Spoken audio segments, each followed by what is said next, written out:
भरोसा चोला माटी के हेरा।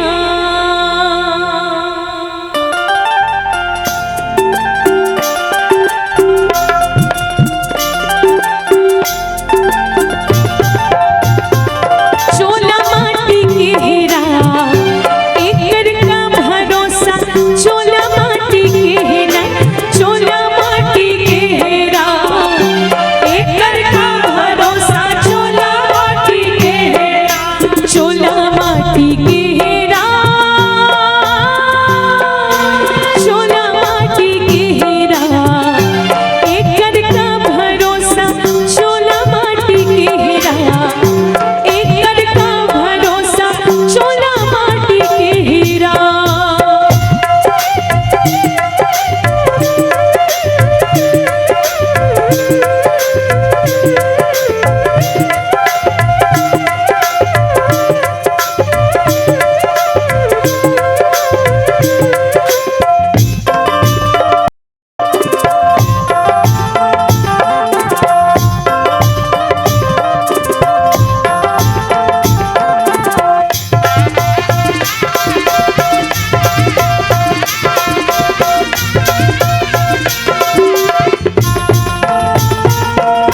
द्रोणा जैसे गुरु चले के कर्ण जैसे दानी संगी।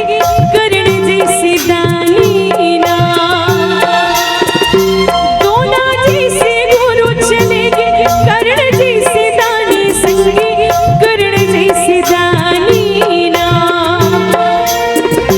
बाली जैसे वीर चले के रावण से अभिमानी। चोला माटी के हेरा एकर का भरोसा। चोला माटी के हेरा चोला माटी के हेरा एकर का भरोसा। चोला माटी के हेरा।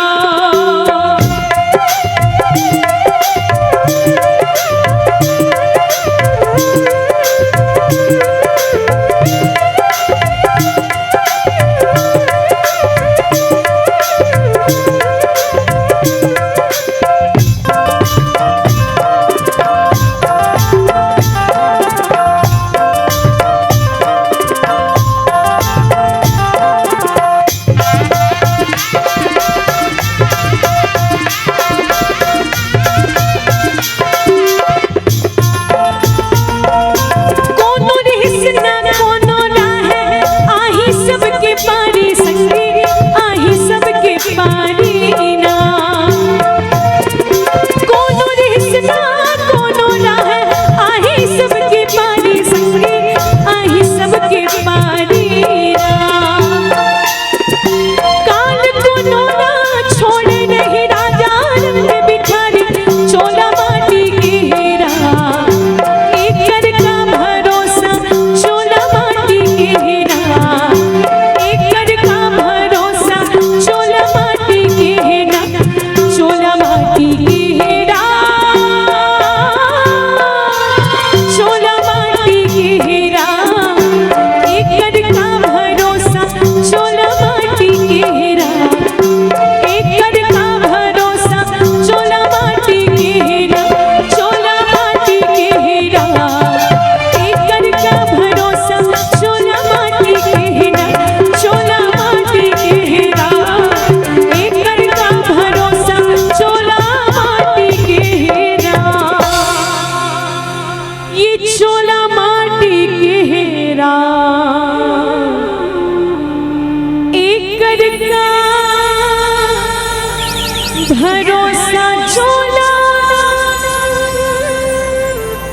माटी के हेरा।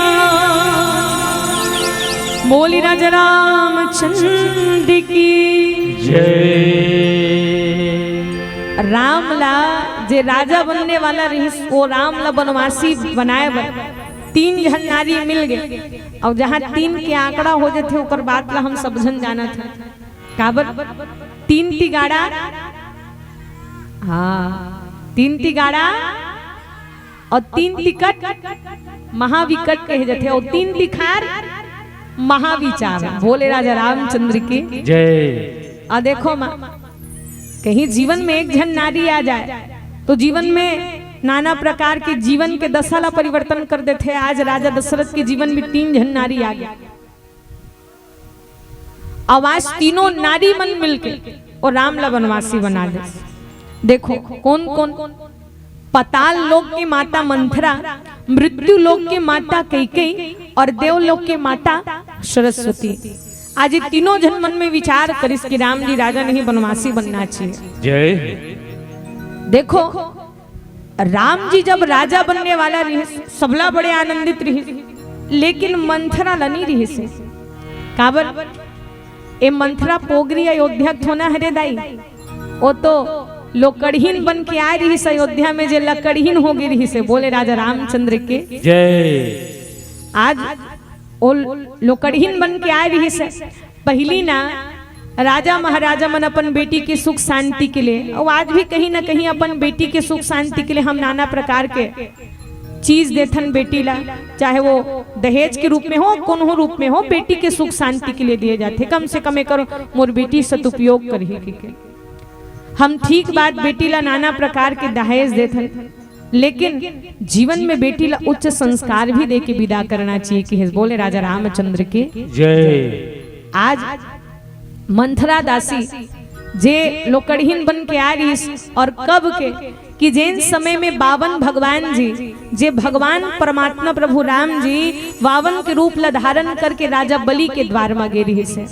कब ए जी बलि राजा गौ के बाभन मट्टी मानो कि साच कहो विश्वासी मान लो, साच कहो विश्वासी मान लो, साची मोरे मानी राजा गौ के बाभन मट्टी मानो। अगर आपको हमारा ये वीडियो पसंद आया हो तो लाइक, कमेंट और सब्सक्राइब ज़रूर कीजिए।